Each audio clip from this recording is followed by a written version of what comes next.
Ce qui devait arriver arriva. Les McLaren se sont accrochés. On est en fin de course donc. McLaren a très bien géré la course de ses pilotes avec une stratégie parfaitement exécutée. Norris qui a encore raté sa qualif est juste derrière son coéquipier après une remontée et un rythme impressionnant. Piastri lui a moins de rythme et n'a pas réussi à doubler Antonelli avant que Norris revienne sur lui.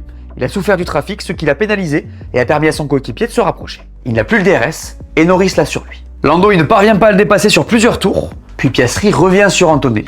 Au tour 66, ils ont tous les deux le DRS, mais Norris a plus de rythme, il n'a jamais été aussi proche et tente le dépassement à la chicane. Ils sont hyper près l'un de l'autre, Piastri lâche un frein monumental et reste devant, mais Norris ressort très bien de la chicane, ouvre le DRS et se positionne à gauche de Piastri pour dépasser. Oscar serre légèrement à gauche, Lando touche son coéquipier, casse son aileron, tape le mur. Terminado.